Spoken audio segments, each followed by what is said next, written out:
Bueno, buenas tardes a todas y a todos. Bueno, bienvenidos a este segundo encuentro del ciclo sobre reforma del sistema de justicia que estamos organizando y desarrollando desde el programa Cuestiones de Estado de la Facultad de Derecho. Bueno, mi nombre es Carlos Masvélez, soy el coordinador del programa bueno, por supuesto quisiera empezar agradeciéndole a nuestros panelistas, Natalia Gerardi, Nora Lucy, Martín Bomer y Marcelo Alegre. Después nos va a presentar como corresponde el moderador de la actividad, que es el doctor Álvaro Herrero. Como les decía, este es el segundo encuentro. En el primero, los doctores Gilda Vedra, Gargarella, Vergallo y las doctoras Vergallo y Limpachi se abocaron un poco al análisis y al abordaje de la construcción de consensos, de las formas, de la participación, de la construcción de legitimidad que exige un proceso de reforma integral del sistema de justicia. Y lo que nos proponemos hoy, en este segundo encuentro, es conversar, dialogar, reflexionar sobre las prioridades, cómo identificar esas prioridades, cuáles serían, y obviamente el, el, el, el modo, digamos, de identificarla, como decía, para una reforma integral del sistema de justicia, en el entendimiento de que obviamente tenemos un sistema de justicia, un poder judicial en la Argentina, cuya credibilidad atraviesa o transita por uno de los peores momentos de los últimos años, y entendemos que es una necesidad para el fortalecimiento institucional y de la democracia pensar una transformación que nos permita tener o construir un poder judicial más eficaz, transparente, abierto y, si se quiere, también democrático. Para eso es la convocatoria de hoy. Les agradezco a todas y todos los presentes por acompañarnos en esta actividad, y lo dejo a Álvaro que se haga cargo ya de la moderación y la conducción de esta actividad. Gracias. Muchas gracias, Carlos. Gracias por la oportunidad de moderar este panel con los expositores y expositoras de lujo que tenemos. La idea es que tengan más o menos 12 a 15 minutos cada uno. Si quieren, cuando van 10 minutos les aviso, así organizan el cierre de la presentación, y después tener oportunidad para una segunda vuelta de comentarios o de preguntas y respuestas, si tenemos preguntas del público. Así que, bueno, empezamos. Le voy a dar la palabra a Marcelo Alegre, en primer término, que es director del Instituto Gioja de la Facultad de Derecho de la UBA. Marcelo. Muchísimas gracias, Álvaro. Muchísimas gracias, Carlos. Nosotros en el Instituto Gioja hace un tiempo lanzamos una iniciativa que es un grupo de investigadores. Integramos el programa de estudios institucionales. Esta fue una iniciativa que trabajamos con Carlos Masvélez y otros amigos. Está el profesor Gargarella y muchos jóvenes graduados. Y cuando salió el tema de la reforma judicial, nosotros comenzamos a hacer una serie de reuniones con especialistas para tratar de identificar algunos puntos en los que podamos aportar. De modo que no quiero, digamos, sacarme la responsabilidad encima, pero muchas de las ideas que voy a enumerar brevemente surgieron en ese ámbito de docentes e investigadores de la facultad, ¿no? La primera cuestión es cómo se debe hacer una reforma judicial. Es una cuestión metodológica. Creo que ahí hay que enfatizar la necesidad de un enfoque interdisciplinario, de que esto no quede limitado a una discusión entre la corporación de los abogados y de los jueces. Es importante que haya economistas, especialistas en gestión, sociólogos, que haya muchos datos, que haya información.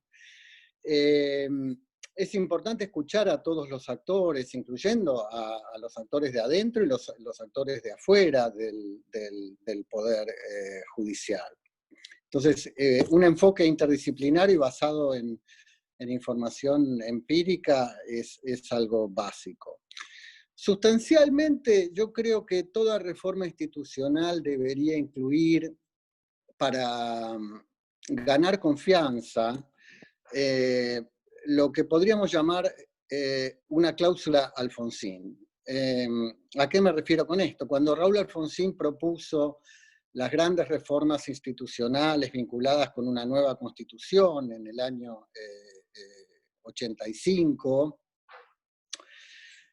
incluyó, por supuesto, también la necesidad de estudiar reformas para atenuar el presidencialismo, modificar mandatos, posibilidades de reelección, pero dejó bien aclarado que él no quería beneficiarse de los efectos de la reforma. Yo creo que las reformas institucionales ganan mucho en términos de confianza pública cuando queda claro que no hay un actor que está tratando de sacar una ventaja obvia de corto plazo. Creo que ese es un elemento que no queda del todo claro en esta reforma y que hace que mucha gente que está de acuerdo en la necesidad de mejorar la justicia, de todas formas, no presta su apoyo al debate por esta desconfianza acerca de los motivos que están detrás. Pensemos en una reforma progresista de la justicia. Una reforma, digamos, que se inspire en el espíritu liberal, igualitario, progresista de la Constitución. Yo creo que en ese caso el valor fundante debe ser el de la igualdad, de la idea de la igualdad constitucional, la igualdad real de oportunidades, la igualdad ante la ley, las distintas manifestaciones del principio de igualdad.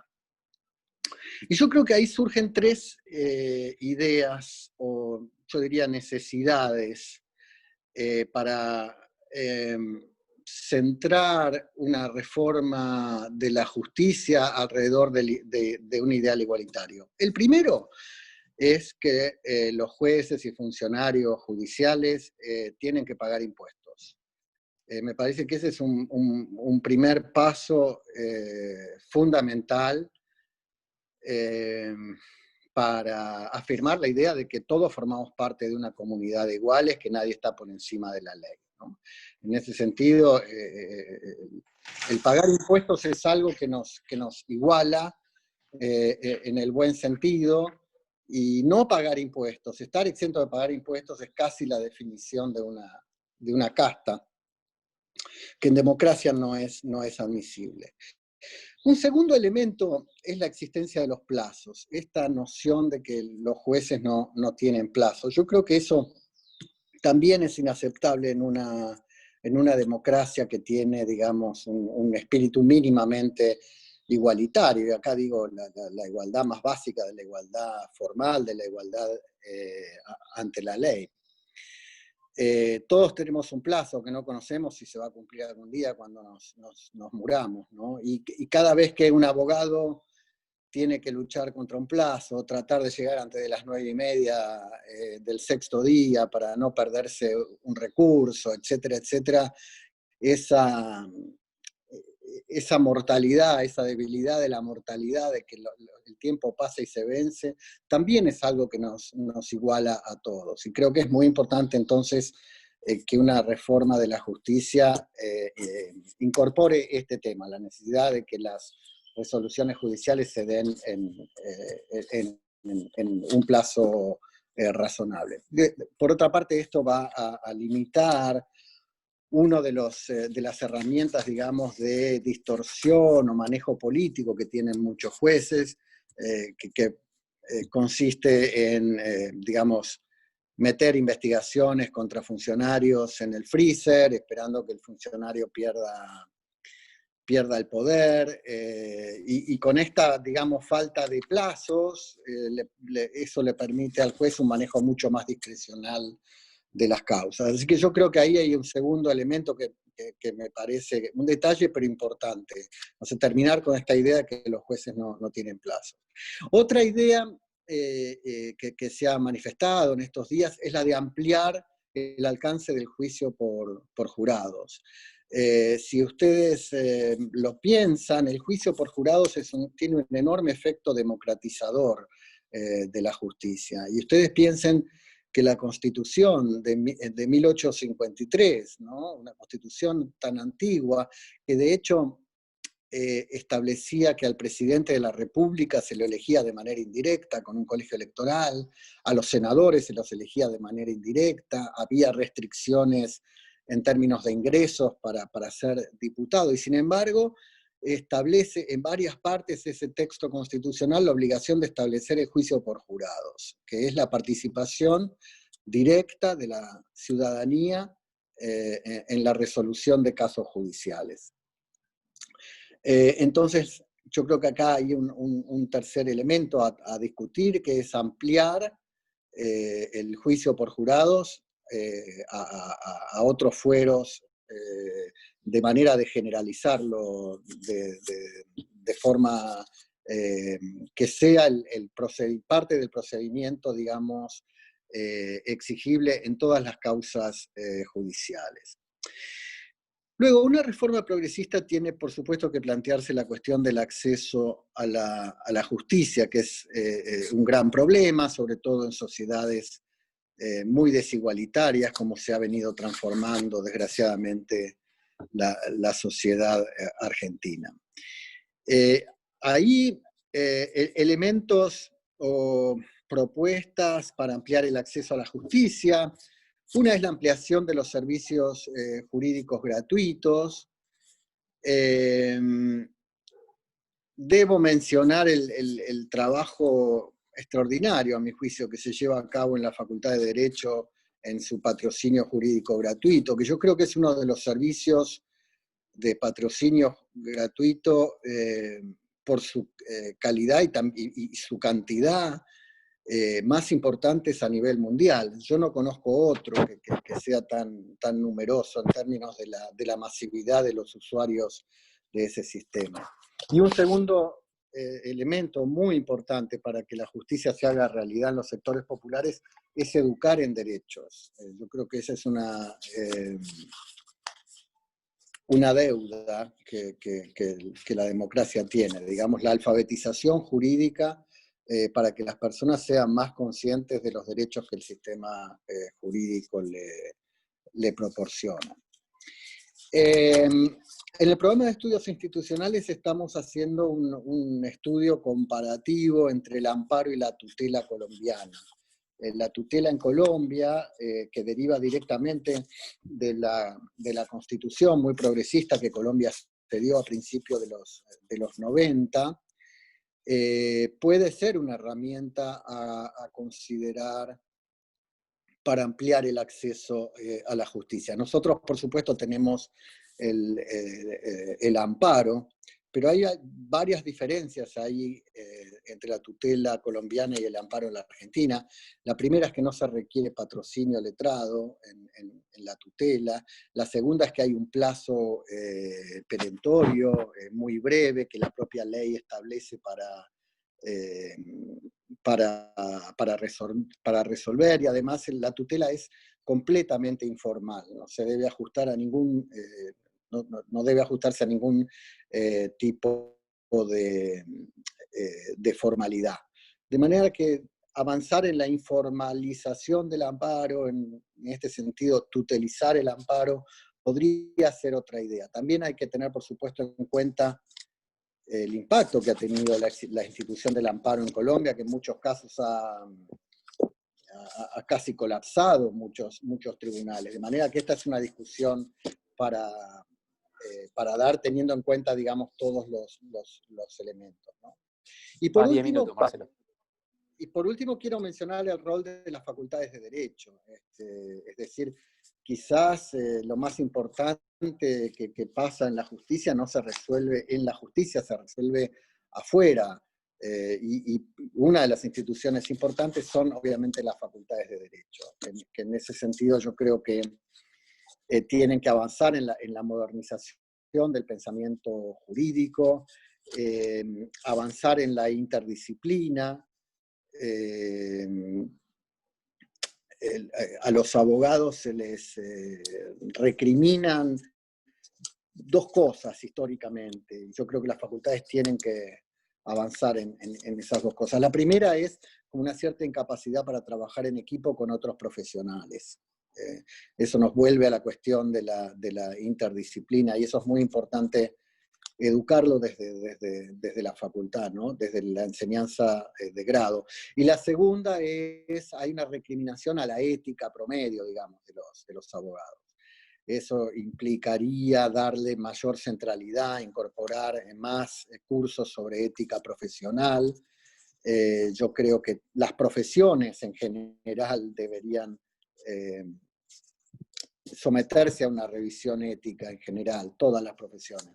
Y eso incluye también a la profesión de abogados, la regulación de los conflictos de intereses, etcétera, etcétera. Entonces, ese es un pequeño punteo de temas que yo aportaría como necesarios de ser discutidos. Si tuviera que insistir en un tema, es la cuestión de la interdisciplina. Así como el coronavirus es algo demasiado importante para dejárselo a los infectólogos, y se necesita una mirada más global, como la realidad lo viene demostrando, la reforma judicial es algo muy importante para dejárselo a los jueces o a los abogados. Creo que hay que abordar este tema convocando a las miradas más amplias posibles. Gracias. Muchas gracias, Marcelo. Muy buenos comentarios. Ahora vamos a la participación de Nora Lucy. Nora es coordinadora del área de gobernabilidad democrática del Programa de Naciones Unidas para el Desarrollo en Argentina. Nora, adelante. Bueno, muchas gracias. Gracias, Álvaro. Gracias, Carlos. La verdad que es un honor poder participar en este programa y con este panel en el ámbito de la UBA, así que contenta por la convocatoria. Bueno, yo voy a, probablemente voy a tomar algunos comentarios que hizo el doctor Alegre, pero en realidad me voy a enfocar un poco más en lo que es mi área de trabajo, que es el desarrollo humano, y tengo unas filminas para dar un poco de apoyo y no para que no se aburran, no se duerman. A ver ahí si lo ven. A ver. Todavía no. ¿No lo ven? No. A ver ahora. Ahora sí. Bueno, ahora lo voy a ver si lo puedo... Lo están viendo cortado, ¿cierto? Sí, no se ve en modo presentación todavía. No sé por qué no me... Hoy en la práctica me salió bien y ahora no. Ahí va, a ver. ¿Activó? Sí. Bueno, Adelante. muy bien.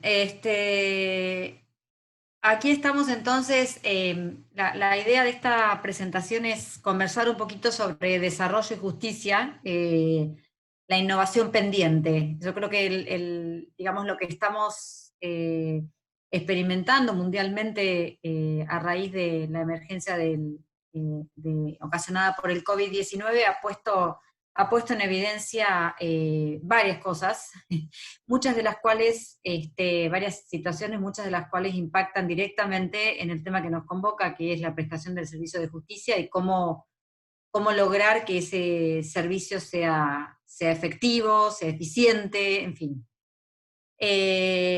Como agencia de cooperación internacional, ustedes saben que el Programa de Naciones Unidas para el Desarrollo impulsa fuertemente la Agenda Global del Desarrollo, en un reconocimiento ahora explícito del rol que tienen las instituciones en el desarrollo humano, en el progreso de las sociedades, pero fundamentalmente en el desarrollo humano.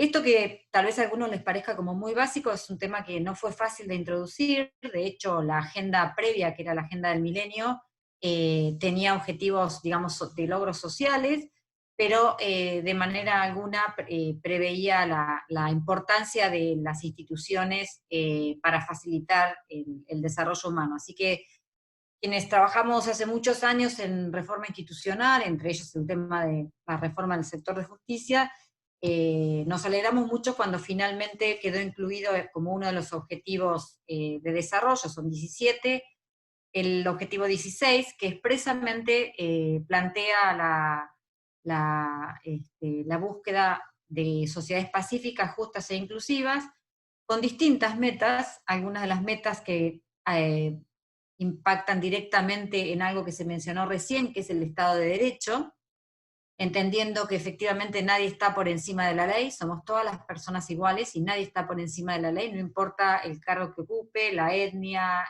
o el género. Entre las otras metas en este mismo objetivo podemos encontrar los objetivos de transparencia, de rendición de cuentas, que son una bisagra en cualquier democracia republicana, la participación ciudadana, y fíjense ustedes que estas metas, en definitiva, que Argentina, por supuesto, ha adherido a esta agenda, estas metas que les resalto son metas a las cuales la reforma que mencionaban anteriormente pueden contribuir, ¿no? Así que en ese sentido celebro los comentarios del colega en cuanto a la igualdad ante la ley, en cuanto a la igualdad de oportunidades, porque los que miramos los temas de desarrollo claramente miramos el contexto, la realidad, tratando de descubrir efectivamente cuáles son las áreas y las poblaciones que están en una situación de desventaja. Todos, imagino que la mayoría de quienes están escuchando esto son abogados y todos sabemos que no es necesario, pero no es suficiente la existencia de una ley, y que los grandes problemas de vigencia del Estado de Derecho, de enforcement, están justamente en el ejercicio efectivo de los derechos, ¿no? Esta agenda es una agenda que se ha visto como una agenda de enfoque de derechos. En realidad, si uno mira, es un catálogo muy, muy importante, y yo diría que no queda ningún derecho por fuera de esta agenda, y su nivel de ambición también es importante porque abarca también cuestiones ambientales, no solamente cuestiones de ingresos, entonces, o cuestiones sociales. Ahora bien, estos 17 objetivos, si uno piensa esta agenda como una agenda de derechos o derechos humanos, está claro que la existencia de derechos cobra sentido cuando la dimensión del acceso a justicia puede garantizarse para todas las personas, independientemente de su situación individual. Y en esto es un poco lo que comentaba recién el doctor Alegre, ¿no? En el sentido de que debe ser un acceso garantizado para personas que, como dice la agenda, el principio de la agenda, para no dejar a nadie atrás, independientemente de su situación social, de sus personas en situación de discapacidad, en fin. Por eso decimos que la justicia, en este sentido, es el hilo que va enhebrando poder lograr los 17 objetivos, ya que si no tenemos una justicia receptiva, una justicia eficaz, no va a poder avanzarse en la eliminación de la pobreza, en la disminución de la inequidad, que es otro objetivo, el objetivo 10, en los muy buenos programas tal vez de alfabetización que hay en el mundo. Como verán, este desafío es enorme. Yo saco estos temas de Argentina, quiero contarles un poquito que estos desafíos son para todos los países, ya que a esta agenda adhirieron países en desarrollo y países en vías de desarrollo, ¿no? Los países desarrollados porque reconocen que existen todavía inequidades territoriales en sus propios países, de manera que esto también es una gran diferencia con la agenda del milenio antecesora, ¿no? Bueno, a mí me gustan los números, soy una abogada que como trabajo en reforma institucional me tienen que gustar los números, y de hecho me gustan porque las cifras a uno lo ayudan a dimensionar el desafío que se tiene por delante.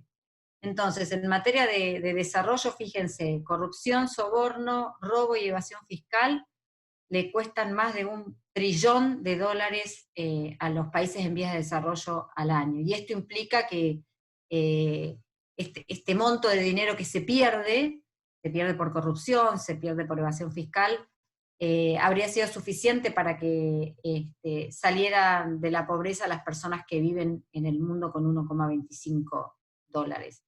Estos datos son previos a la pandemia, y así que me animo a decirles, sin temor a equivocarme, que estas cifras se van a agravar sensiblemente.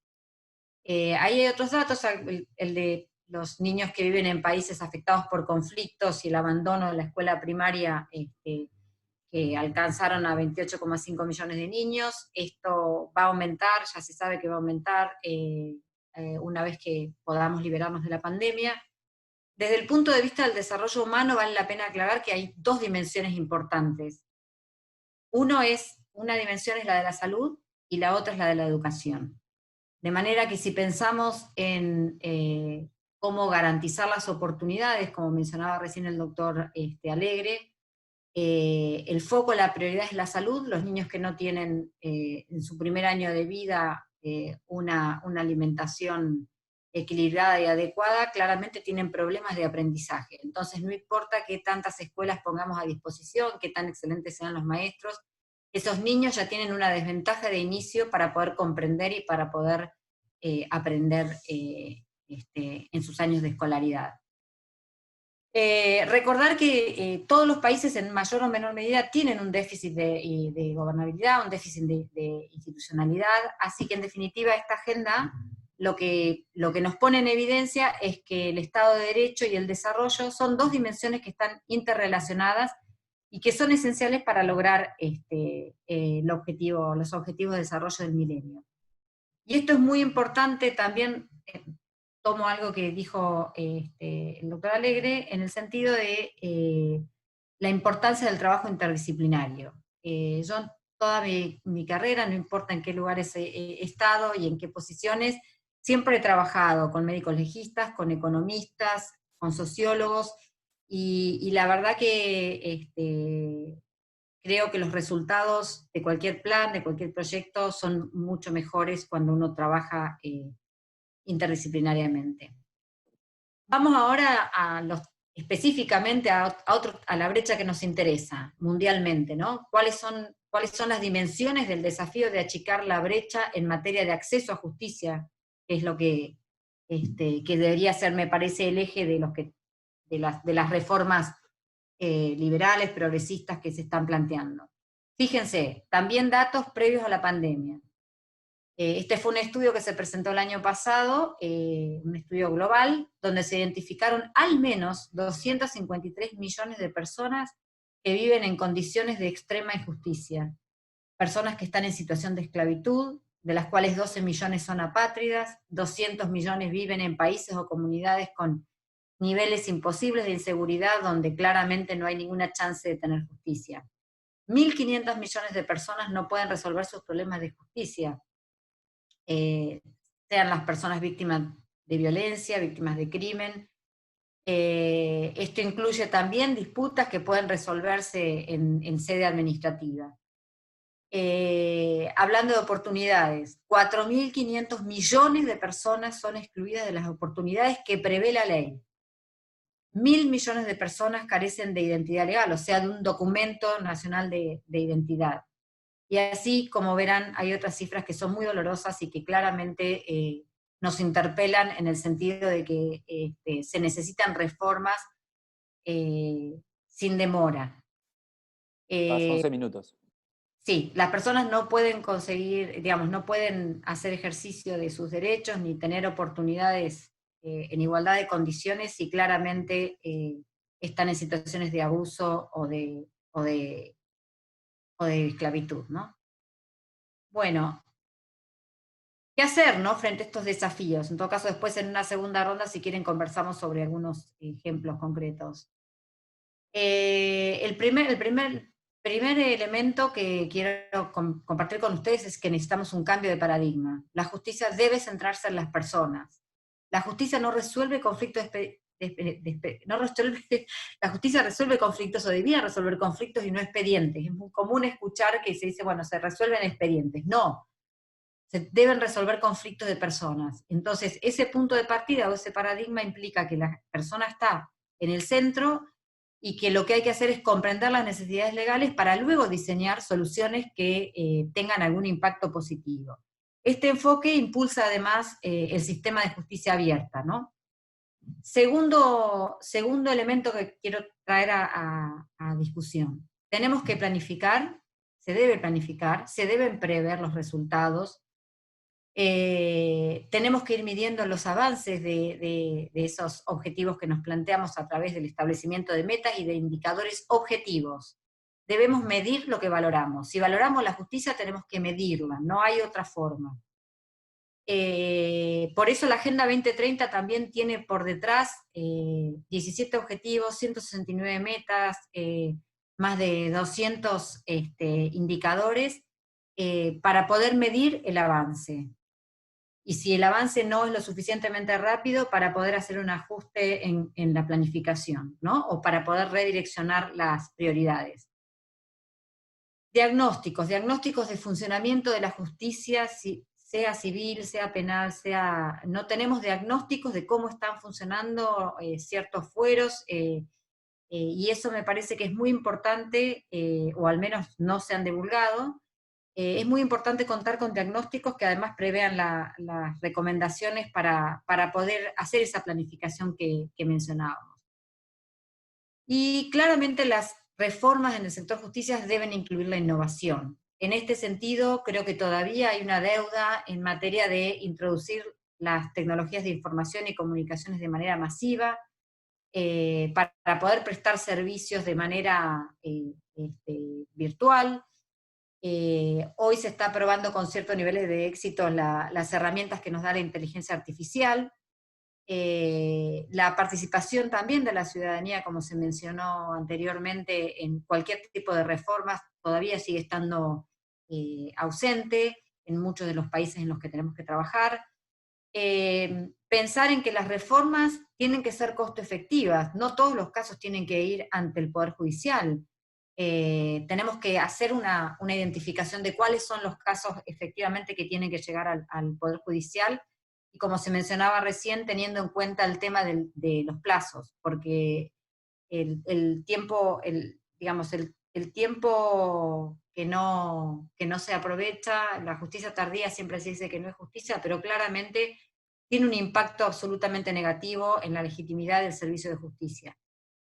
Luego, la innovación está ya en algunas facultades de Derecho, no conozco muy bien los avances de la UBA, así que imagino que estarán también en esta línea. Acá solamente les muestro les cuento que hay algunas facultades como la de Derecho en Canadá que han incluido en sus currículas la temática de innovación y creación colectiva.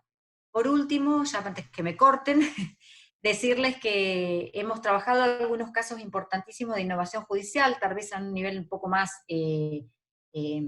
acotado, más a nivel piloto, pero quiero mencionar algunos estudios. Uno, un estudio de funcionamiento de la justicia civil y comercial que me tocó liderar en Bolivia hace unos años. Fue un estudio muy interesante, el equipo fue interdisciplinario y propusimos mejoras de reforma concreta. Luego hicimos un estudio aquí hace ya un tiempo también, ya estando yo desde en PNUD, sobre la mediación prejudicial obligatoria, donde hicimos algunas preguntas. Una de ellas es si la mediación, tal como estaba prevista en 2 jurisdicciones, era una herramienta que ampliaba el acceso a justicia, y si la respuesta era sí, ¿en qué fueros? Después hay otras experiencias internacionales que, si después hay interés, podemos conversar, como la justicia barrial o comunal conocida como Red Hook, la intervención importantísima que se hizo en la gestión anterior y que esta gestión está en principio manteniendo y esperamos que pueda ampliar, es el corredor norandino en materia de acceso a justicia y derecho a la salud, una intervención sumamente novedosa. Luego algunas innovaciones que hicimos en materia de introducción de la palabra y la facilitación en contexto de encierro. Esto fue una experiencia que se hizo en la cárcel de Seiza, el proyecto se llamó Probemos Hablando, y en este momento estamos apoyando de la mano del Consejo de la Magistratura de la Ciudad, estamos impulsando una sistematización de la experiencia del juzgado penal y contravencional 10 de la ciudad. y algo que ya una experiencia que hemos terminado y ojalá podamos replicar o escalar, es el uso de tecnologías para la recolección de datos en tiempo real. Esto lo hicimos en clave de laboratorio, que implicó recolección de data en el terreno. Quiero decir que fue más que nada un testeo para saber si efectivamente lográbamos recolectar más datos que los que ya tenía el gobierno de la ciudad en materia de movilidad, género y seguridad, que fue en el barrio Rodrigo Bona de la Cava. Ahí utilizamos las tecnologías y en los dispositivos de space mapping y de inteligencia colectiva, que bueno, si después hay interés puedo explicar. No me quiero exceder porque creo que ya me excedí. Gracias. Muchas gracias, Nora, por la perspectiva regional que has traído a la conversación. Bueno, ahora le damos la palabra a Martín Bomer. Martín es profesor de la Facultad de Derecho de la UBA. Adelante, Martín. Hola, ¿qué tal? A todos, a todas. Muchas gracias por la invitación, tanto a Álvaro como a Carlos y a la Facu. Un placer estar aquí. Sobre todo es un placer estar con mis compañeros y compañeras de panel y con los que estuvieron la vez pasada, que yo sé que está disponible esa charla, porque me van a permitir no volver a insistir en muchas de las cosas que se plantearon y que creo que sobre las cuales hay un acuerdo bastante generalizado de qué debe ser una reforma judicial. Hace tiempo que tenemos un acuerdo bastante generalizado respecto de eso. Yo firmo abajo de lo que dijeron recién, lo que dijo Marcelo, lo que dijo Paola, Ricardo la vez pasada. Así que me voy a dedicar a una sola cosa, que es mi obsesión y que es lo único que quiero decir hoy. La introducción sería algo así. ¿En qué cosas estamos de acuerdo? Bueno, una que ya se dijo, insisto, es una justicia igualitariamente accesible, tanto en horarios como en lugares de atención, confiable, cuando sea necesario con asesoramiento de abogadas y abogadas, que sean iguales en cantidad, o sea, que haya suficientes abogados y abogadas y servicio de justicia en todos los lugares donde debe haberlo, que en general están donde no hacen falta y no están donde hacen falta, y en calidad técnica y ética, que sean lo mismo, iguales en calidad técnica, para que no gane el mejor abogado o la mejor abogada, sino el mejor argumento, y en calidad de ética, para que no gane el chicanero o chicanera, sino que gane el mejor argumento. Así que, accesibilidad. Una justicia con procedimientos orales, parece que hace tiempo acordamos en eso, con juicio por jurados, como dijo Marcelo, respetuosa en el trato, clara en sus comunicaciones, diligente en el cumplimiento de sus obligaciones, íntegra y comprometida con construir su legitimidad y hacerse más confiable. Entonces, acceso igualitario, procedimientos razonables. En la penal incluso estamos de acuerdo con que sea adversarial, oral, acusatoria, con fiscales a cargo de la política criminal y por lo tanto con procesos deliberativos y rendición de cuentas respecto de su ejercicio de la potestad fiscal. Con eso aparentemente también estamos todos de acuerdo. Y respecto de la Corte, lo último que voy a mencionar, queremos que la Corte tenga un número de ediciones por año suficientemente acotado para generar jurisprudencia consistente a lo largo del tiempo, respetuosa de las aspiraciones de la Constitución, y que sea una Corte transparente, accesible, con audiencias orales y decisiones claras. Ok. ¿Cuál es la condición de posibilidad de todo esto? La condición de posibilidad de todo esto es que haya abogados, abogadas, jueces y juezas, fiscales, defensores que sean capaces de hacer esta transición. Hoy no tenemos un acceso igualitario a la justicia, no tenemos abogadas y abogadas iguales, no tenemos servicio de justicia en todo el territorio ni abierto igualitariamente a todo el mundo, no hay oralidad o estamos trastabillando con la oralidad, no hay juicio por jurados o estamos trastabillando con los juicios por jurados, no es respetuosa, no es clara, no es diligente, tarda, está abierta cuando nadie puede llegar y está cerrada cuando todo el mundo tiene tiempo para ir. La justicia penal otra vez trastabilla con la cuestión de la adversariedad y la oralidad. la Corte tiene 10.000 casos, bueno, todo lo que ustedes saben. Para ser capaces de cambiar de lo que hay a lo que todos estamos de acuerdo que tiene que haber, lo que tiene que haber es diferentes jueces y abogados, juezas y abogadas. Tiene que haber profesiones del derecho que sean capaces de hacer lo que tienen la obligación de hacer. O todavía no tienen la obligación de hacer, pero todos queremos que hagan.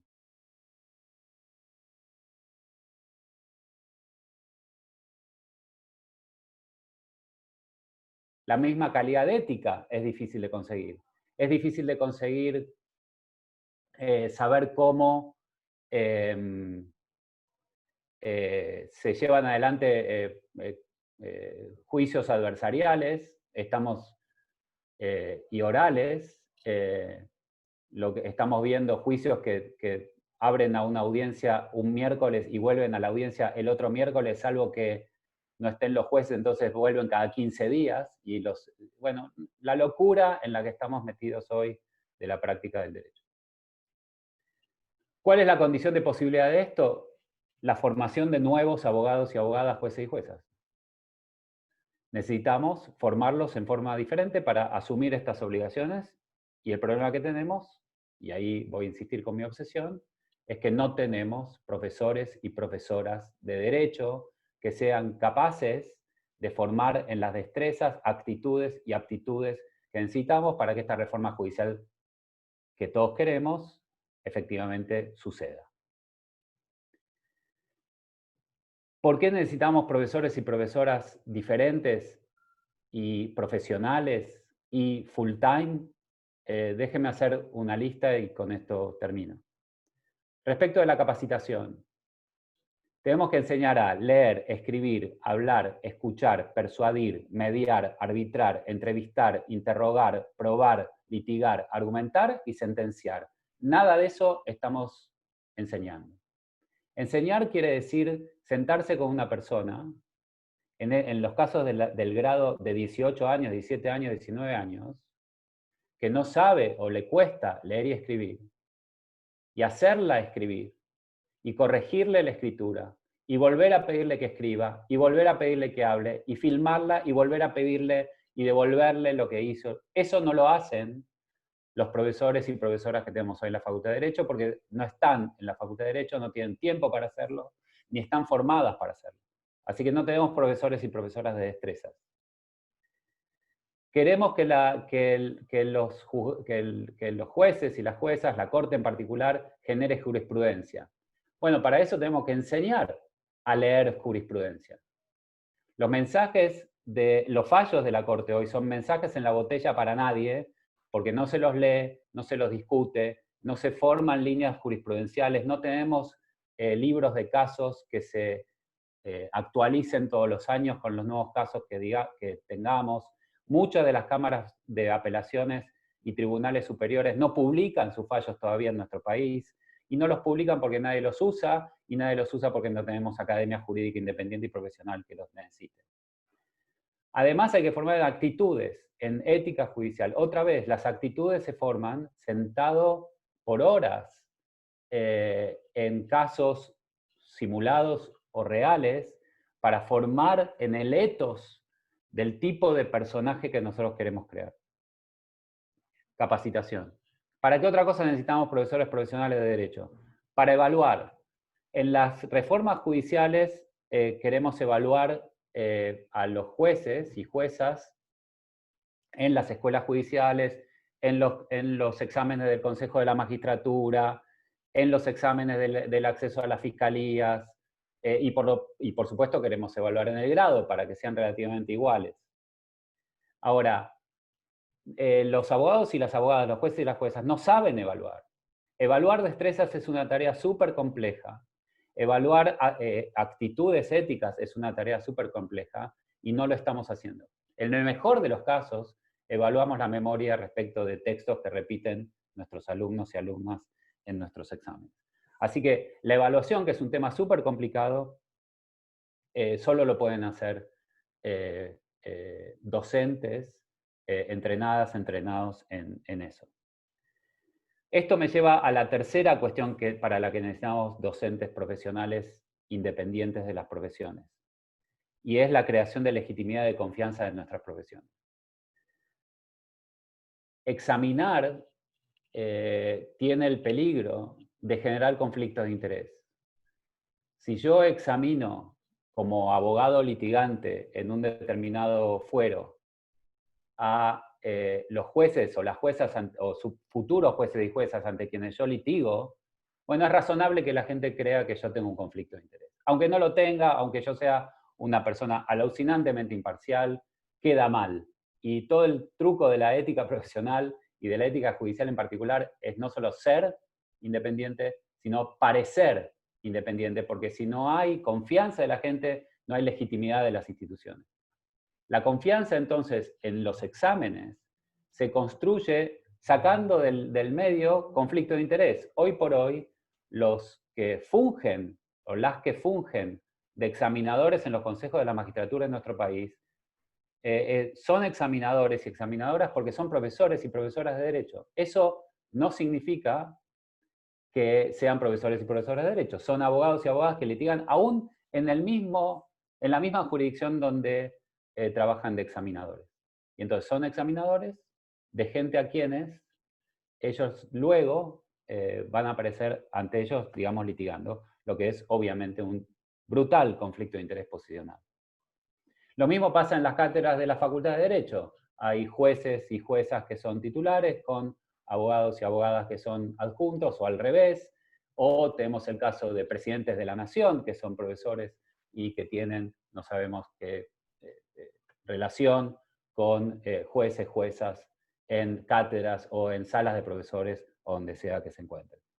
Entonces, una de las condiciones de posibilidad de la brutal reforma judicial que estamos planteando, y en la que estamos totalmente de acuerdo hace 30 años, es que el tipo de personaje que necesitamos que maneje esta transición y que lleve la justicia a buen puerto, una de las condiciones de posibilidad es que esos abogados y abogadas, jueces y juezas, sean formados en este nuevo ethos, en estas nuevas rutinas, en estos nuevos conocimientos y destrezas que nosotros queremos que asuman. El enorme problema es que no tenemos ni esa condición de posibilidad. No tenemos todavía, estoy exagerando obviamente, todavía no tenemos la masa crítica suficiente de formadores y formadoras de quienes nosotros suponemos que van a asumir el rol de profesionales del derecho en la nueva justicia que queremos reformar. Hasta ahí. Muchas gracias. Muchas gracias, Martín. Ahora le vamos a dar la palabra a Natalia Gherardi. Natalia es directora ejecutiva de ELA, el equipo latinoamericano de justicia y género. Natalia, adelante. Muchas gracias, Álvaro. Gracias, Carlos, también por la organización y la invitación. Y un placer haber escuchado a Marcelo, Nora, Martín antes y también el seminario anterior. Y me gusta la forma en que se pueden ir construyendo los argumentos sobre la base de acuerdos y consensos que por lo menos tenemos quienes estamos conversando acá. Ojalá fuera suficiente, ¿no? Porque me parece que esos consensos que celebramos y que vamos construyendo sobre la base de estas conversaciones y tantas otras anteriores y que seguirán, tampoco son tan generales, ¿no? Tan generalizables, ojalá lo fueran. Yo quería enfocarme en 4 puntos. Muchos tienen coincidencia y espero no repetirme demasiado respecto de lo que ya fueron diciendo, pero creo que tiene por ahí algunos enfoques distintos. Yo creo que para pensar las prioridades en una reforma integral del sistema de justicia, lo primero que tenemos que hacer es pensar el contexto más amplio del país, en el marco del cual estamos pensando esta reforma estructural del sistema de justicia. Un país marcado por enormes desigualdades, enormes inequidades, no solamente de género, sino también geográficas, territoriales, por la extensión del territorio, por el lugar en el que vivimos y por las condiciones personales de quienes somos, incluyendo no solamente el género, sino también todas las interseccionalidades y las edades. Y un tema que me parece que no hemos abordado en estas conversaciones y que creo que es cada vez más evidente que es central, es la forma en que el sistema judicial ignora a niños, niñas y adolescentes. Los avasalla, se los lleva puestos, los come y no considera en lo más mínimo su subjetividad en la manera en que arrasa a veces con sus vidas, de manera muy brutal y muy definitiva en todo tipo de procesos, y no solamente hablando de la justicia penal vinculada con niños, niñas, adolescentes, ¿no?, en conflicto con la ley penal. Hablo del sistema judicial en general. No soy un especialista en eso, pero cuando pensamos en la perspectiva de género y el impacto que tienen las familias y el rol de las madres protectoras respecto de la niñez y la adolescencia, no podemos dejar de ver el impacto que la justicia tiene en niños, niñas y adolescentes, en gran medida sin pensarlo demasiado. Entonces creo que esas condiciones estructurales de desigualdad y de desequilibrio de poder dentro de la estructura de la sociedad argentina tiene que ser como un punto fundamental de inicio. Pero después el primer punto central, y creo que en esto es lo que coincidimos, que han mencionado a lo largo de las diferentes exposiciones, tiene que ver con partir de un diagnóstico diferenciado y federal. Y acá vuelven a tomar relevancia todas esas condiciones personales, sociales, territoriales de las personas tocadas por el sistema de justicia en diferentes momentos. Un diagnóstico diferenciado y federal que tiene que basarse en datos, en información empírica, ¿no? Y esto sí que fue traído a la conversación por varias personas hoy y en la reunión anterior.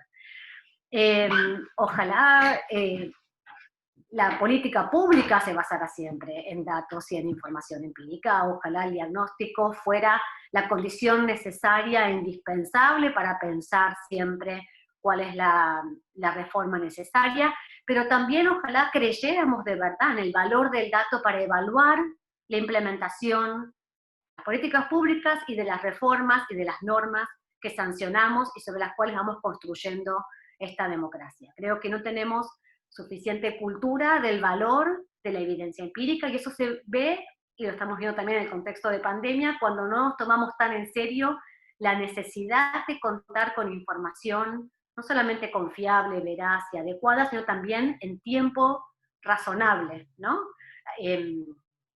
Puntual, para que entonces las decisiones de hoy sean tomadas con la información de hoy y no de quién sabe cuánto tiempo atrás.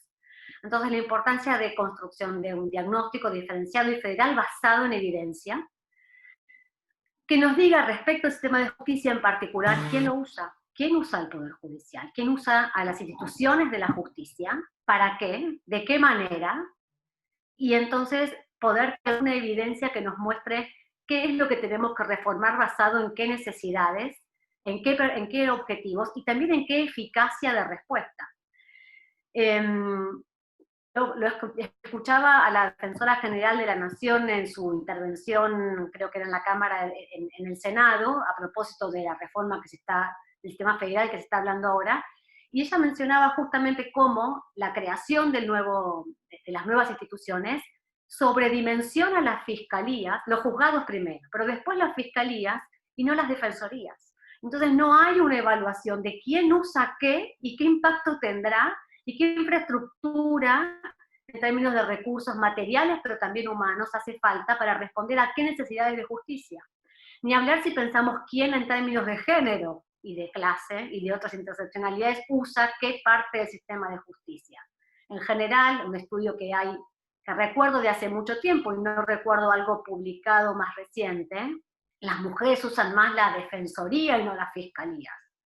Las mujeres son más víctimas de violencias y de vulneraciones de derechos antes que, y de derechos civiles, digamos, ¿no? O sea, las defensorías civiles, que son infinitamente menos que las defensorías penales, son las que sirven más a las mujeres y a los conflictos de género dentro del sistema judicial, y son las que tienen menos recursos, menos accesibilidad para las usuarias. Se tiende a pensar en general que cuando hablamos de perspectiva de género en la justicia hablamos solo de violencia. Por supuesto que hablamos de violencias en plural, en particular de la violencia doméstica, que es la que explica el 70% de los femicidios, de una manera casi inamovible en los últimos 5 años, y cuando tenemos evidencia, registros públicos de femicidios y transvesticidios. Casi el 70% de esos femicidios y transvesticidios se explican por situaciones de violencia doméstica en parejas o exparejas previas. Ahora, no es el único tema que impacta en la vida de las mujeres. Sin duda tiene un impacto definitivo y terrible, pero las mujeres y las personas de identidad femenina tienen conflictos y problemas de acceso a la justicia en una infinidad de otros temas y áreas del derecho. Y de eso no se habla, de eso no estamos hablando, y hacia allí no parecen estar enfocadas las ideas de reforma y de mejora del sistema de justicia.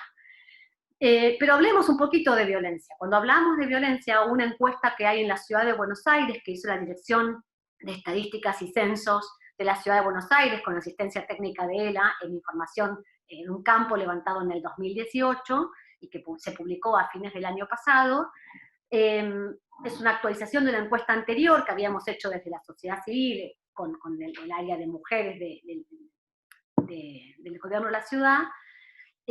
Nos muestra que solamente 3 de cada 10 mujeres que sufrieron violencia doméstica, de parejas o exparejas en la Ciudad de Buenos Aires, solo 3 de cada 10 buscaron asistencia en un lugar público. Hablamos de problemas de acceso a la justicia. O sea, no todas las que no fueron dejaron de ir por problemas de acceso a la justicia. No solamente es un problema de obstáculos materiales de acceso a la justicia, muchas veces son obstáculos subjetivos, por toda la dinámica misma de la situación de la violencia. Ahora, las que fueron a una institución pública, a donde más fueron, es el sistema judicial, es la Oficina de Violencia Doméstica, el Ministerio Público Fiscal de la ciudad y demás. Considerada individualmente es la institución pública a la que más recurren. De alguna manera porque hay expectativas de que ahí se van a resolver los casos, o los temas, se van a encontrar respuestas. Y sin embargo, solamente 6 de cada 10 de las que fueron, se les dicen que la búsqueda de ayuda les resultó útil. Para 4 de cada 10, de las 3 de cada 10 que fueron, resultó demasiado trámite, demasiado tiempo, demasiado complicado, con muy poca ciencia de las políticas sociales. Entonces, si hablamos solamente del tema del que más se habla, que es la violencia doméstica y la violencia de parejas y exparejas que lleva a los femicidios, estos son los problemas que tenemos, y lo sabemos solamente respecto a la Ciudad de Buenos Aires, que es la que más recursos tiene para atender esta dimensión del problema de una justicia sin perspectiva de género. ¿Sí? No tenemos idea de lo que pasa en el resto de las jurisdicciones del país. Entonces, ahí para hablar de diagnóstico diferenciado, general, con información, con datos empíricos que nos puedan iluminar algo de lo que hace falta. Pero hablemos de otros temas: justicia laboral, civil, familia, por supuesto, penal, abuso sexual infantil. Pero también podríamos hablar de la justicia electoral que no está protegiendo a las mujeres cuyo derecho a la participación política es burlada por los partidos políticos usando ley de paridad en contra de los derechos de las mujeres. Y una de esas vulneraciones de derechos se materializó hoy, con la jura de un diputado suplente en detrimento del lugar de una mujer candidata titular en la jurisdicción de Neuquén. Entonces, cuando hablamos de datos y diagnósticos, tenemos que hablar también como en una perspectiva más amplia. Perspectiva más amplia que tiene que incluir, por supuesto, la perspectiva de género y de interseccionalidades, que significa mucho más que el lenguaje inclusivo. Y pareciera que también recortamos la problemática de una manera arbitraria o pequeña, cuando la dimensión del tema debiera ser bastante más importante. Tenemos que hablar también de la institucionalidad, ¿no? Por suerte ha habido, no es por suerte, es por el impulso de muchas mujeres y de muchas personas comprometidas con mejorar la situación al interior del Poder Judicial, se han implementado a nivel de la Corte Suprema y también en varias provincias espacios para promover esos cambios al interior del Poder Judicial. Básicamente, estoy hablando de las oficinas de la mujer en la Corte y en varias provincias. Ahora, sería importante analizar cuáles son los recursos humanos, materiales, técnicos con que cuentan esos espacios y si realmente creemos que esos recursos son suficientes para hacer la transformación que creemos que tienen que hacer. En muchos de esos espacios se le está adicionando una que tiene otras responsabilidades jurisdiccionales, un trabajo que claramente no va a poder hacer, lo va a hacer de la mejor manera que pueda, pero cuánto mejor se haría con los recursos humanos, técnicos, materiales que necesita para hacerlo. Entonces, tomarnos en serio una perspectiva de género e interseccionalidad también significa dotar a las instituciones que creemos que son necesarias para esto, los recursos imprescindibles para llevar adelante esos objetivos. Por supuesto, más mujeres en la justicia, no necesariamente en los puestos iniciales, que es donde ya están, sino a medida que suben los escalafones, a medida que suben en la jerarquía, también debiera haber más mujeres, y después eso muchas veces da lugar a las críticas acerca de los méritos y las capacidades. Bueno, si hiciéramos un estudio y si tuviéramos disponibilidad del siguiente punto, que es la rendición de cuentas, que también se desempeña la justicia y quienes integran el Poder Judicial en cada uno de esos espacios, después sabemos de las capacidades y la eficacia y la forma en que administran justicia las personas que hoy la integran en sus diferentes niveles, ¿no? Creo que la rendición de cuentas en términos de transparencia, de gestión, de eficacia, de respuesta oportuna y adecuada a los diferentes conflictos que se presentan frente al Poder Judicial es un punto central que también merece mucha mayor atención de la que hoy tiene. Y por último, si vamos a hablar de la reforma integral de un sistema de justicia, creo que eso merece un proceso participativo, amplio, reflexivo, honesto, no sujeto a intenciones coyunturales, no sujeto a las urgencias, y que en serio pueda responder entonces a los intereses de la ciudadanía y no al poder político de turno o su contrario. Muchas gracias. Muchas gracias, Natalia. Además, no hizo falta ni la advertencia del tiempo, impecable. Muchas gracias.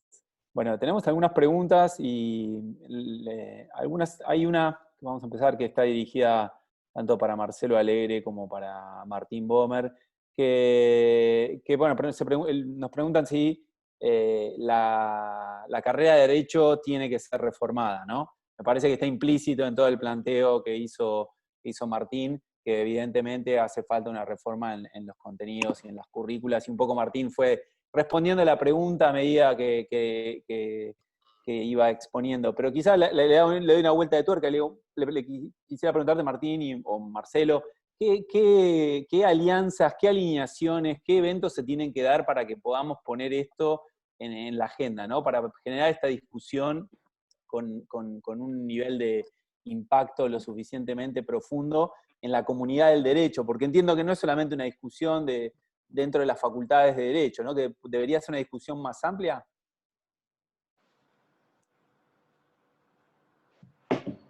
¿Querés que vaya yo? Dale, empezá vos y yo... No, dale, Martín, dale. Bueno, una cuestión es de la parte exagerada de lo que dije, es que, como muchos aquí saben, la comisión, las facultades de Derecho se están evaluando y acreditando, y hay una presión ya de la CONEAU para que las cosas cambien. Me parece que la presión es una presión suave, va a ser una presión suave, dado las enormes dificultades para que las facultades vayan en este camino. El camino que está marcando la CONEAU yo creo que es el camino correcto. Yo, por supuesto, soy más radical en este sentido. Me parece que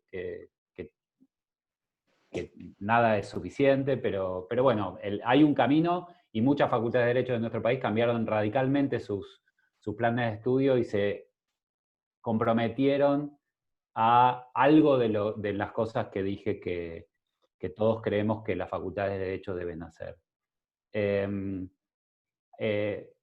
Hay una cuestión más de dónde puede venir el pedido, la presión del aumento y que a lo mejor con lo que dijo recién Nati, me gustaría agregar. Natalia dijo que tenemos que las profesiones de derecho tienen que rendir cuentas. Yo no solamente diría el Poder Judicial, también la abogacía y los colegios de abogados tienen que rendir cuentas de sus obligaciones. Y necesitamos datos para reformar la justicia. Los datos y las rendiciones de cuentas van a venir, por supuesto, no solo, pero en general, de investigadores e investigadoras que estén mirando la justicia. Y otra vez, ¿de dónde creemos que van a salir investigadores e investigadoras independientes, sino de la academia? La academia en Facultad de Derecho, la academia en la sociedad civil, pero academia. De las 24 revistas jurídicas mejor rankeadas de Latinoamérica, ninguna es argentina. Ese es el nivel de retroceso académico en el que estamos. Un país que exportaba textos para enseñar derecho en los 60, en los 50, hoy no tiene ni una sola revista jurídica rankeada entre las 24 de Latinoamérica. Chile, Colombia, Brasil, básicamente. Y eso es porque Chile, Colombia y Brasil tienen profesores profesionales de derecho y chicas o más grandes, academia profesional. Entonces, ¿de dónde va a venir esto que pide Natalia? Y de la construcción de una masa crítica de academia independiente de la profesión, sin miedo a ser castigada cuando va a tribunales, sin miedo a ser castigada en los exámenes del Consejo de la Magistratura, y con todos los incentivos correctos, que es cuanto más crítica, cuanto más seria, cuanto mejor docente, cuanto más imparcial, mejor va a ser rankeada, mejor va a ser asalariada y eso. Ahora, ¿qué hace falta de eso? ¿Qué hace falta para eso? Una cuestión relativamente simple, porque no es una cuestión de plata. La Facultad de Derecho tienen plata, lo que pasa es que le pagan a los que no necesitan tener plata, que son los abogados y los jueces, sobre todo los jueces y fiscales, que ganan muy bien en algunas jurisdicciones de la Argentina, y que cobran un poquito en la facultad, pero ese poquito que cobran, dado que son muchos, son lo que las facultades necesitan para financiar a sus profesores y profesoras full time. Entonces, es una decisión de la profesión. Mis grandes colegas, jueces, abogados, juezas o abogadas, con vocación académica, la invitación debería ser: dejen el Poder Judicial, dejen las fiscalías y hagan lo que mejor saben hacer y más quieren hacer, que es dar clase e investigar. Y les vamos a pagar lo mismo o algo parecido a lo que hacen. A los que no tienen tanta vocación, les pedimos que o dejen de dar clase o donen sus salarios a la Facultad de Derecho. Y que vayan, dado que lo toman como un hobby, háganlo como un hobby, o sea, gratis. Esa sería la decisión que la profesión tiene que tomar. No es una decisión que ni viene ni de poderes legislativos, ni de poderes ejecutivos, ni de la política, ni de ningún otro lado. Es una decisión que la profesión del derecho debería tomar para su propia salud.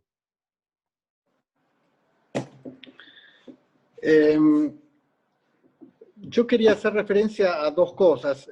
Una es el plan de estudios, algo que se ha mencionado aquí. Yo creo que es sano revisar los planes de estudios periódicamente.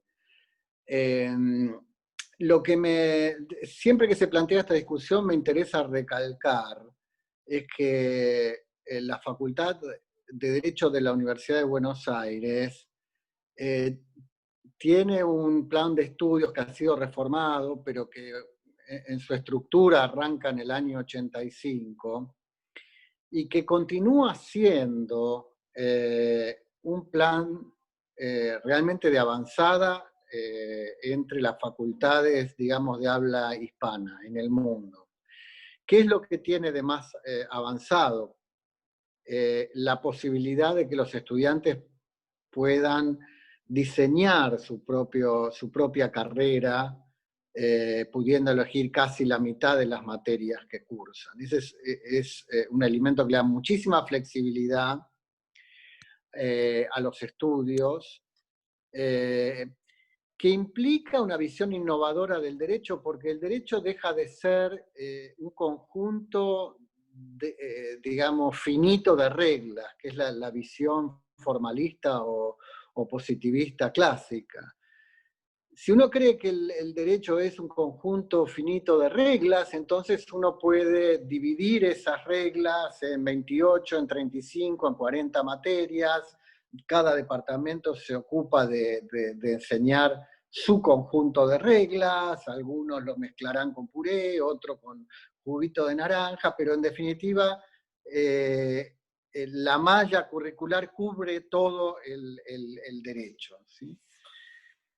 Yo creo que una de las visiones innovadoras cuando arrancó la democracia en el 84 fue esta idea de dar por tierra con esa visión y entonces apostar un poco a la capacidad a la madurez y capacidad de decisión de los estudiantes de armar su propia carrera en buena parte. Entonces, esa flexibilidad del plan de estudio es lo que permite incorporar muchas de estas materias como ética profesional, materias interdisciplinarias, etcétera, etcétera, sin necesidad de una reforma. Ahora, si hay que reformarlo, se reforma, no hay un problema, ahí no nos vamos a abrazar conservadoramente a un plan que tiene casi 40 años. Pero sí es importante no ir para atrás, porque muchas veces las reformas a los planes de estudios lo que quitan es esa flexibilidad y esa libertad.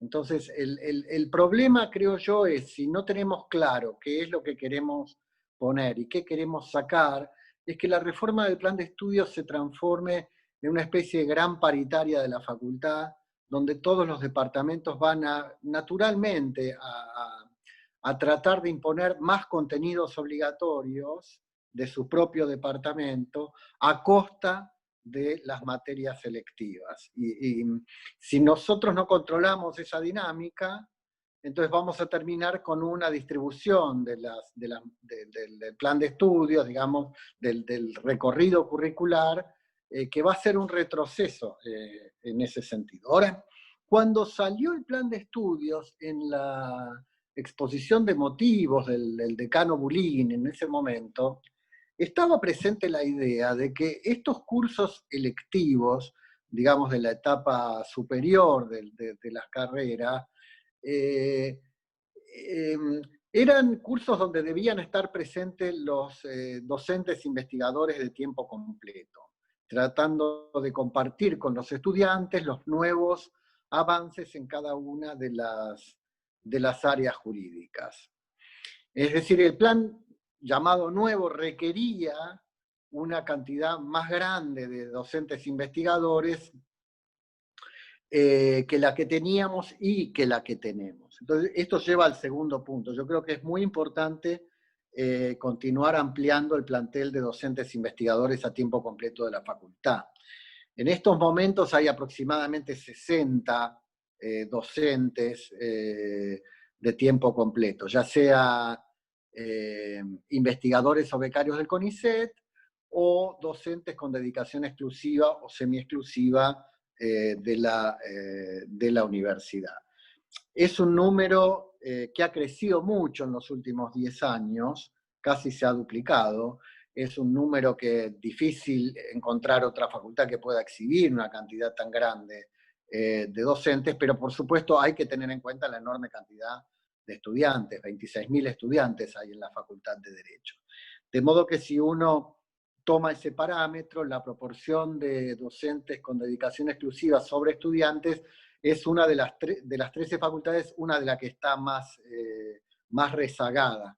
Entonces yo creo que ahí hay un trayecto para recorrer en el aumento de dedicaciones, siempre teniendo en cuenta, bueno, las obvias restricciones presupuestarias. Pero yo creo que una facultad con 26.000 estudiantes nunca va a poder reposar en un plantel de docentes de dedicación exclusiva para dar la mayor parte de sus materias. De modo que los docentes con dedicación parcial, digamos, van a seguir existiendo en cualquier modelo de facultad solamente por una razonable imposición de los números, y porque además no queremos que los docentes investigadores de tiempo completo se la pasen, digamos, dando cursos todo el día.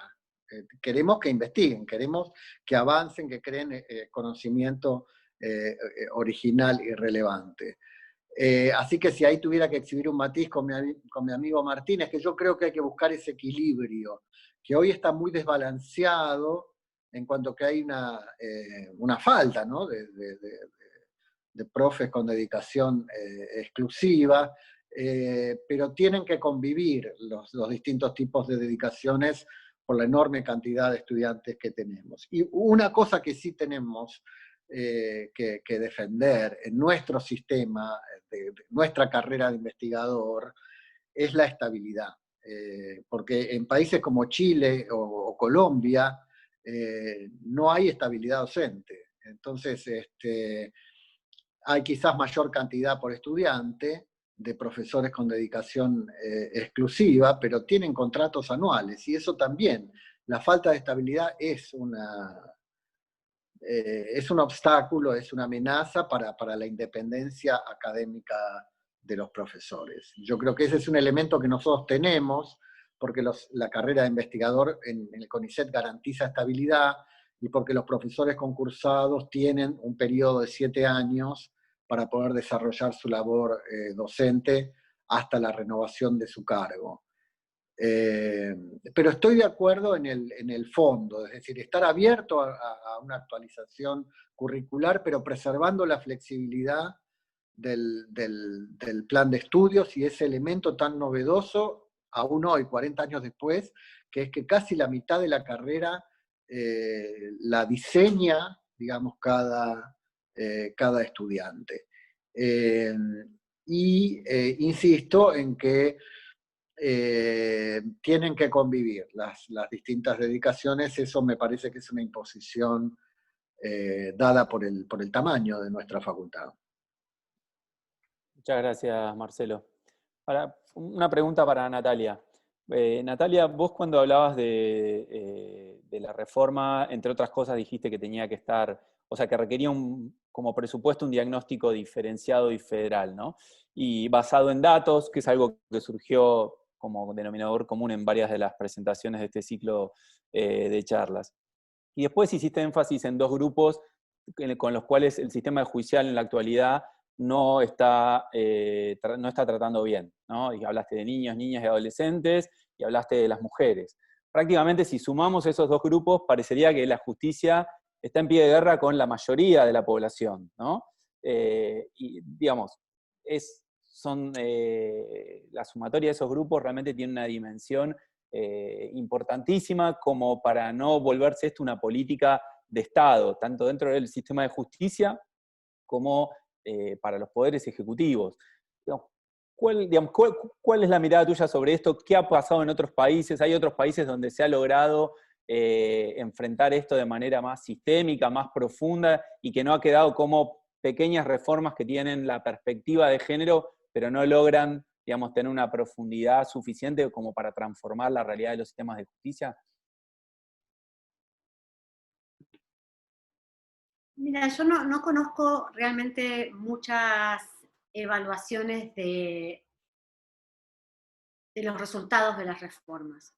Cuando hablamos de una perspectiva de género dentro del Poder Judicial y sobre todo para atender el tema de las violencias, te diría que una de las respuestas más habituales y que se escuchan, y en Argentina también se escuchan y se reiteran y hasta se han impulsado, es el de la justicia especializada. Y entonces se impulsa la creación de juzgados o fiscalías para los procesos penales, y de una justicia específica dedicada a la violencia de género. Y yo no he visto ningún estudio que me satisfaga respecto de la la buena respuesta de administración de justicia que dan esos mecanismos, esos espacios especializados en temas de violencia, que tratan muchas veces también temas vinculados con las dinámicas de violencias al interior de las familias, y ahí involucran también niñez y adolescencia. Y creo que tiene varios problemas conceptuales eso. Uno es considerar que la perspectiva de género se concentra en el tema de violencia, se vuelve muchas veces una justicia especializada, pero subvalorada y subvaluada, y pequeña y recortada, con menos recursos y con menos... y ni siquiera te garantiza el nivel de especialidad, y eso lo hemos visto también en las pésimas intervenciones de muchas, especialmente fiscalías, teóricamente de género, que han tenido intervenciones terriblemente violentas y prejuiciosas respecto de las mujeres o de la niñez y la adolescencia.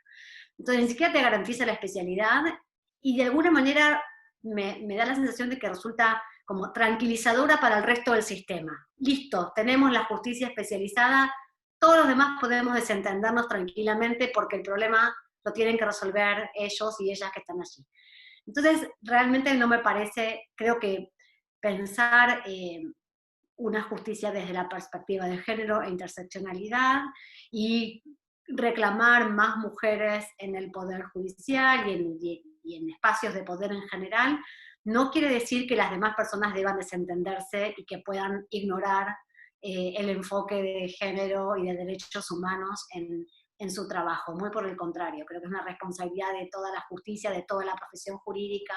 Entonces, no me termina de convencer, o no he visto ningún estudio empírico que me muestre que esa es una respuesta adecuada. Y es un camino por el que han ido también muchos países en la región. Sobre esto que decías de, bueno, pareciera que si la justicia o el sistema de justicia no responde a las mujeres y a niñez y adolescencia, está enfrentado con más de la mitad de la población, es una buena manera de ponerlo. Yo no sé si está enfrentado, por lo pronto no les sirve, y creo que eso es suficientemente malo, ¿no? Que no les sirva a los conflictos de una parte tan importante de la población. Y que si tuviéramos, la verdad, un diagnóstico de necesidades jurídicas insatisfechas, como alguna vez pensamos desde diferentes lugares, y Martín fue uno de los primeros que lo conceptualizó también y lo impuso de esa manera, si tuviéramos un estudio de esos con perspectiva de género, cosa que no tenemos, veríamos que en realidad el sistema judicial es ajeno a la mayoría de los problemas de las personas. Y entonces, por eso también cuando decía, bueno, si vamos a pensar esto de verdad, pensémoslo de una manera racional, pausada, informada y participativa, porque si no, sigue siendo una conversación de un grupo minúsculo, que tenemos algunas intuiciones y algunas experiencias que nos hacen creer que el camino está por allí, pero seguimos trabajando a tientas, ¿no? Muchas gracias, Natalia. Una pregunta para Nora Lucy.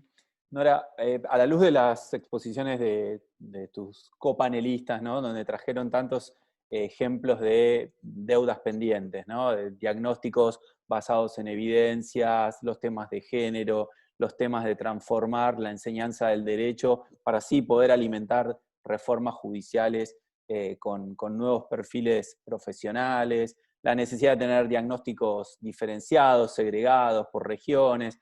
Y vos en tu presentación habías empezado a hablar de la innovación, ¿no?, como un elemento importante en este tipo de procesos.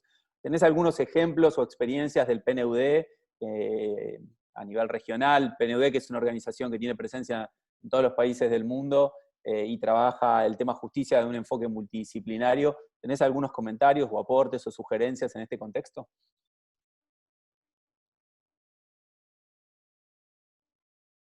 Está silenciada. Sí, gracias, Álvaro. La verdad que es sumamente interesante los comentarios de los colegas.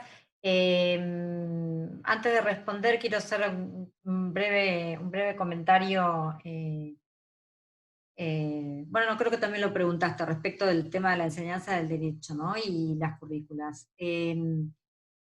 lo que uno advierte y lo que uno ve de trabajar en otros países o de haber estudiado afuera es que no se trata a veces solamente de cambiar las currículas, o en el sentido de mayor o menor flexibilidad, o en el sentido de incluir algunas materias formativas, como puede ser economía, como puede ser algunas otras, si bien están, son muy generales y no terminan de sumar, sino también en las destrezas que mencionaba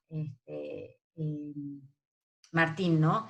Yo siempre digo que cuando yo estudié Derecho, mi mayor preocupación, y era sumamente prolija en lo que se llamaban yo estudié en una universidad pública, Universidad Nacional de La Plata, el tema de las prácticas profesionales, ¿no? Que muchos compañeros míos ni iban, y para mí era fundamental, porque bueno, yo en mi familia no tenía nadie que fuera abogado, entonces tenía familia de médicos, así que para mí era como la preocupación, ¿no? Claro, después cuando uno iba y veías que era copiar y que era algo tan absurdo, es decir, nadie te entrena, nadie te enseñó a cómo impugnar una declaración de testigo, a cómo argumentar. Digamos, lamentablemente es una falencia que han pasado los años y uno no lo ve, no lo ve en Argentina, sí lo ve en la región. Es muy raro, probablemente en algunas universidades privadas uno ve un poco más en ese sentido, el sentido de argumentación, en el sentido de jurisprudencia. Pero yo he tenido que trabajar con otra institución en Bolivia, por ejemplo, hace más de 10 años, 15 años, y ya en Bolivia uno veía que habían al menos unos intentos hace 15 años de introducir los métodos de interrogación a testigos, cómo llevar adelante una audiencia entre partes, en fin, me parece que en ese sentido todavía sigue siendo una deuda, algo que no es innovación porque en la mayoría de los países de la región está. Entonces, en ese sentido, creo que hay, no quiero ser injusta, pero que sí, hay un nivel de desigualdad en cuanto a la forma en la que se enseña el derecho en muchas facultades a lo largo de todo el territorio argentino. Respecto a experiencias en materia de innovación, nosotros, por ejemplo, una experiencia que me parece interesante, bueno, digamos, ir hacia una justicia abierta presupone, como ya dijeron, tener académicos que estudien, que sigan los sistemas de justicia, tener gente formada en temas institucionales, pero también requiere la toma de conciencia por parte de los operadores judiciales de la necesidad de poner a disposición los datos. Y créanme que lo hemos intentado nosotros, porque recursos, a diferencia de otros países donde yo trabajé reformas institucionales, Argentina tiene, con todos los problemas que uno puede pensar, tiene recursos humanos formados para hacer este tipo de estudios. Ahora, esos estudios no se pueden llevar adelante si uno no tiene la voluntad de la máxima autoridad, la voluntad política institucional, de poner a disposición los datos. Y no me refiero ni siquiera a unas páginas web donde se demuestre la transparencia activa. Me refiero a, si ese no es el caso, bueno, poder acordar, hacer una investigación, poner a disposición los datos, levantar data empírica, poner a disposición los datos de quienes tienen que tomar decisiones, hacerlo con reserva, digamos. Tampoco eso ha sido posible. Entonces, yo creo que lo que uno ve y que es lo que desearía es que las autoridades de los superiores tribunales de provincia, de la Corte Suprema de Justicia, los consejos de la magistratura, jueguen un rol realmente importante en este sentido.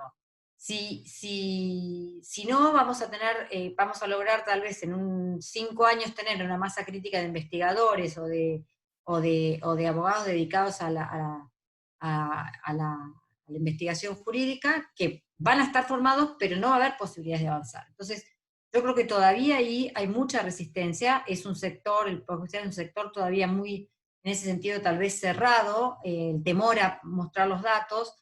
De todas maneras, yo creo que es un desafío y creo que se puede hacer. Voy a mencionar brevemente el estudio que lideré en Bolivia. Justamente el interés ahí era ver el vínculo entre seguridad jurídica y la prestación del servicio de justicia. El foco del diagnóstico de funcionamiento de la justicia fue civil y comercial, y de quiebras también, y administrativo, porque la idea era vincular con el clima de negocios. Y fue sumamente interesante porque en realidad nos enfrentamos con un montón de dificultades. La primera gran dificultad es justamente estandarizar el levantamiento de la data.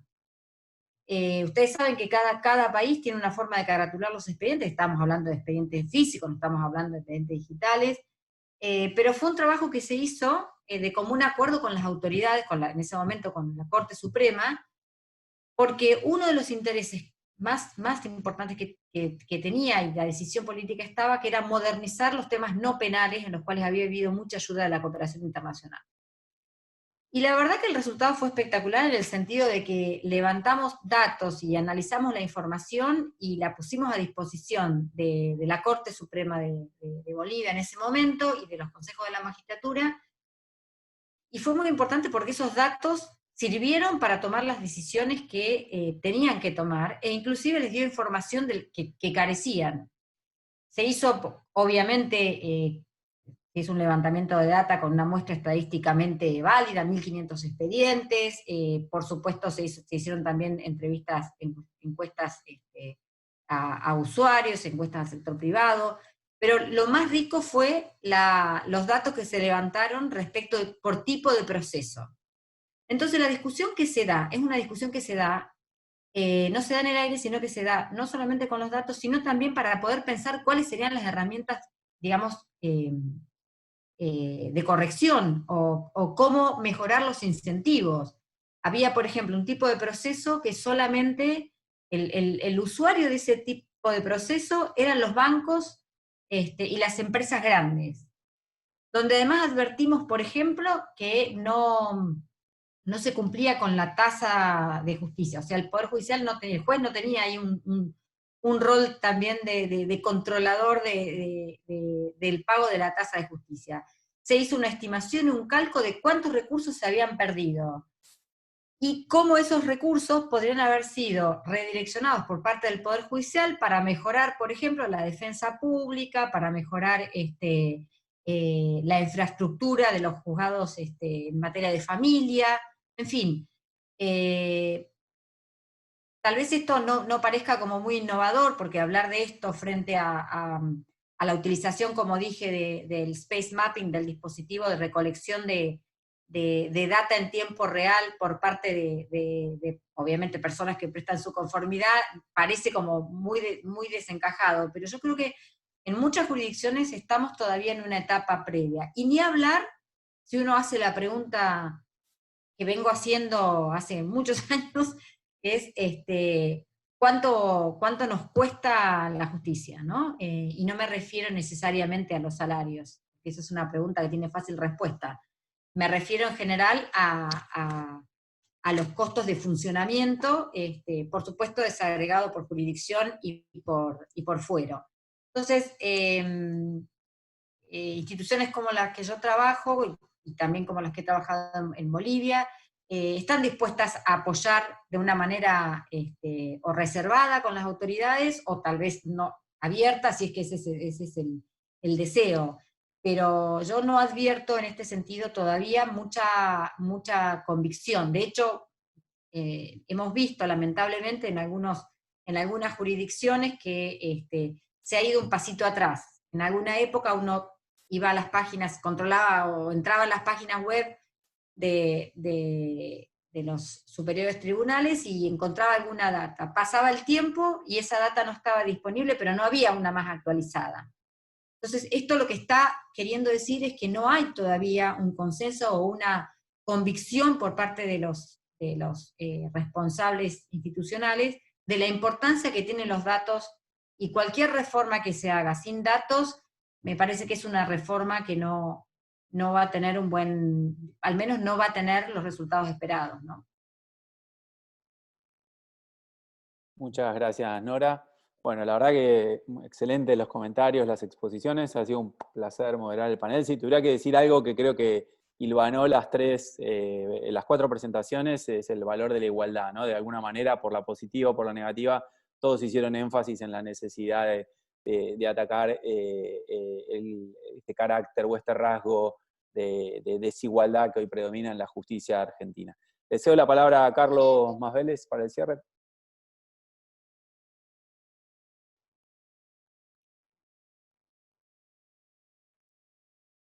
Carlos, no te escucho. Está silenciado. Ahí está, perdón. Agradecerles a Nora, Natalia, Martín y Marcelo. Creo que fue un intercambio sumamente enriquecedor. Me parece que de las prioridades surgieron eventualmente temas para futuros encuentros, que eso es lo bueno, que se vayan retroalimentando espacios de reflexión y de diálogo, como puede tener que ver con profundizar con la formación de los abogados, con el rol de la investigación y de la academia en términos de la necesidad de alentar una mirada crítica. Por supuesto, la cuestión del acceso y de la desigualdad profunda que padece nuestro país y un sistema de justicia que no da cuenta de ello y en general no se hace cargo de aportar o de dar soluciones en este sentido.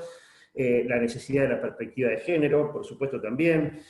Lo de construir, digamos, de propiciar una reforma que además de los temas que ya han sido planteados, tomo lo que decía Nora recién, esto de la justicia abierta, digamos, ¿no? La necesidad de producir una transformación cultural en el Poder Judicial, para lo cual vamos a necesitar una propia voluntad dentro del Poder Judicial. Va a ser muy difícil imponer una reforma tan contracultural como supone pensar un Poder Judicial más abierto, más transparente, más igualitario, que rinda cuentas, que esté dispuesto a dialogar con otros actores, es decir, con la academia, con la sociedad civil, con los otros poderes del Estado, para repensarse y para mirarse de manera crítica y poder mejorar, en definitiva, de cara a los ciudadanos, y no de manera endogámica y solamente pensando en una lógica corporativa, como creo que es la que caracteriza nuestro Poder Judicial. Y ahí dejo también planteado lo que fue el otro tema que me parece que amerita una charla en sí misma, ¿no? Que son los desafíos de la enseñanza del derecho, de la investigación, de la formación, de la interdisciplinariedad, el trabajo en equipo. Obviamente también tenemos en el mundo académico a veces una lógica conservadora, llamativamente, y me parece que está bueno ponerla en crisis, independientemente de que podamos tener matices en términos de los enfoques o del nivel de profundidad que puede tener la necesidad de cambios.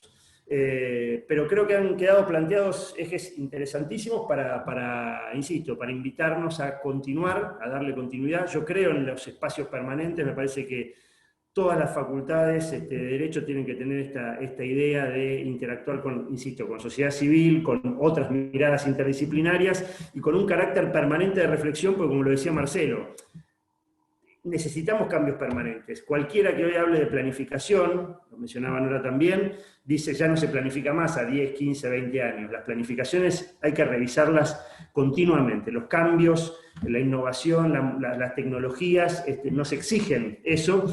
Entonces, bueno, nos invito y desde lo que nosotros podamos hacer de este programa, quedamos comprometidos a darle continuidad a estos espacios de reflexión y agradecerles nuevamente, obviamente, a todos los que han participado siguiendo las exposiciones y nuevamente a ustedes por este extraordinario intercambio. Muchas gracias. Muchas gracias. Gracias a todos. Gracias, un gusto. Gracias. Hasta luego. Saludos. Gracias, que estén bien. Igualmente.